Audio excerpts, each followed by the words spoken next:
गुजरात के काठियावाड़ क्षेत्र में अरब सागर के द्वीप पर स्थित है श्री कृष्ण की नगरी द्वारिकापुरी।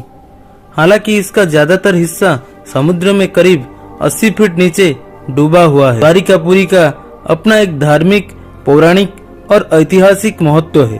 द्वारिकापुरी की खोज के बाद ऐसा पहली बार हो रहा है जब आप समुद्र के नीचे जाकर श्री कृष्ण की नगरी देख सकते हैं। हालांकि इसके लिए पहले ट्रेनिंग लेनी होगी, क्योंकि समुद्र में इतनी गहराई तक जाना कोई सरल काम नहीं। ये बेहद जोखिमपूर्ण मामला है। द्वारिकापुरी से जुड़ी कई कथाएं प्रचलित है कि कैसे श्री कृष्ण की नगरी समुद्र में डूब गई। द्वारिकापुरी के 3 भाग समुद्र में डूबे हुए हैं। द्वारिकापुरी के कई द्वार हैं। इसका सिर्फ एक भाग ही, इसे बेट द्वारका कहते हैं, समुद्र में बने टापू पर मौजूद है। इस द्वार से जुड़ी एक कहानी है। कहते हैं कि मीराबाई यहाँ श्री कृष्ण से मिलने पहुंची थी। उस वक्त श्री कृष्ण ध्यान में थे। इस पर मीराबाई उनकी मूर्ति में समा गई थी। इसी जगह पर गोमती, कोसावती और चंद्रभागा नदी का संगम है। यहाँ एक बड़ा रहस्य है जिसे आज तक कोई नहीं समझ पाया। यहाँ पांडवों के 5 कुएं हैं। चारों ओर समुद्र का पानी खारा है, लेकिन कुएं का पानी मीठा। बेशक द्वारिकापुरी अब पूरी तरह खंडित हो चुकी है, लेकिन इसके अवशेषों को देखने का उत्साह हमेशा लोगों में रहा है। द्वारिकापुरी समुद्र में 60 से लेकर 80 फीट नीचे है। यहाँ स्कूबा डाइविंग के जरिए पहुंचा जा सकता है। ट्रेनर शांति भाई बंबानिया बताते हैं कि समुद्र के नीचे महाभारत कालीन इस रहस्यमयी दुनिया देखना है तो पहले स्कूबा डाइविंग की ट्रेनिंग लेनी होगी। वैसे समुद्र के नीचे जाने की हिम्मत भी होनी चाहिए। अंडर वाटर यात्रा का अपना एक अलग ही रोमांच होता है, लेकिन जब ये यात्रा किसी पौराणिक जगह से जुड़ी हो तो रोमांच दोगुना हो जाता है। द्वारिकापुरी के अवशेष अब भी समुद्र के नीचे मौजूद हैं। इनमें विशाल प्रतिमाओं के अवशेष, जंगली जानवरों की आकृतियां, बड़े बड़े द्वार और स्तंभ शामिल हैं।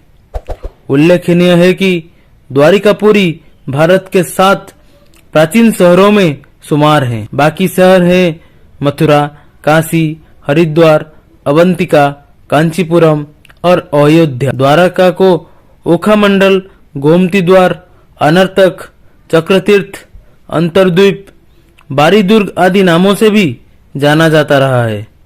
बहरहाल स्कूबा डाइविंग के लिए national institute of oceanography Goa से परमिशन लेने की प्रक्रिया शुरू कर दी गई है। बताते हैं कि सितंबर से अप्रैल तक सैकड़ों लोग यहाँ स्कूबा डाइविंग के लिए आते हैं। पौराणिक कहानियों के अनुसार श्री कृष्ण ने करीब 36 साल तक द्वारका पर शासन किया। वज्रनाभ यदुवंशी के अंतिम राजा थे।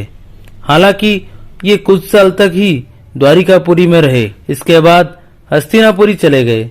जब तक द्वारिकापुरी की खोज नहीं हुई थी, तब तक ये महज एक किंवदंती के तौर पर कथाओं में जीवित रही। सबसे पहले वायुसेना के पायलटों को इस पर नजर पड़ी। इसके बाद राष्ट्रीय समुद्र विज्ञान संस्थान ने सोनार टेक्निक से समुद्र के अंदर जाकर करीब 4000 वर्ग मीटर क्षेत्र में अपनी रिसर्च शुरू की। तब वहां द्वारिकापुरी के अस्तित्व का पता चला। वहां से लकड़ी, पत्थर और हड्डियों के हजारों साल पुराने अवशेष मिले थे। माना जाता है कि ये अवशेष महाभारत कालीन हो सकते हैं। वैज्ञानिक रिसर्च बताते हैं कि हिमयुग समाप्त होने के बाद समुद्र का जलस्तर बढ़ा था। इससे दुनिया भर में कई तटवर्ती शहर समुद्र में डूब गए। द्वारिकापुरी भी उनमें से एक है। हालांकि इस थ्योरी को लेकर संशय बना हुआ है।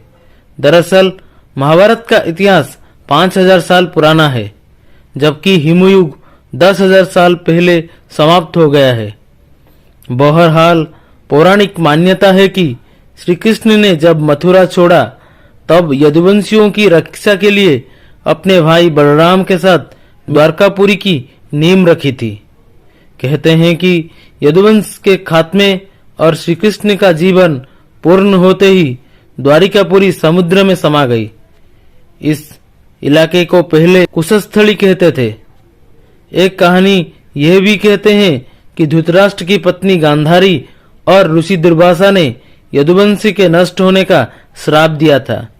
एक मान्यता है कि द्वारिकापुरी एक नहीं 6 बार समुद्र में डूबी। वर्तमान में जिस द्वारिकापुरी का अस्तित्व मिलता है वो 7वां शहर है। इसकी स्थापना प्राचीन द्वारिकापुरी के पास ही आदि शंकराचार्य ने 16वीं सदी में की थी। यहाँ बनवाए गए मंदिरों को मुगलों ने तोड़ दिया था। एक मीडिया रिपोर्ट के अनुसार 1963 में सबसे पहले डेक्कन कॉलेज पुणे की डिपार्टमेंट ऑफ आर्कियोलॉजी और गुजरात सरकार ने मिलकर द्वारिकापुरी पर रिसर्च शुरू की थी। तब यहाँ 3000 साल पुराने बर्तन मिले थे। इसके बाद आर्कियोलॉजिकल सर्वे ऑफ इंडिया की अंडर वाटर आर्कियोलॉजी विंग ने खोज शुरू की। मौजूदा द्वारिकापुरी कुछ ऐसी है। वर्तमान में गोमती द्वारका और वेट द्वारका का अस्तित्व ही बचा है। गोमती द्वारका में श्री रणछोड़ राय मंदिर या द्वारिकाधीश मंदिर मौजूद है। इसे 1500 वर्ष पुराना मानते हैं। यह मंदिर 7 मंजिला है। इस मंदिर का आसपास समुद्र का पानी भरा है। इसे गोमती कहते हैं। इस मंदिर के दक्षिण में आदि गुरु शंकराचार्य द्वारा स्थापित शारदा मठ भी है।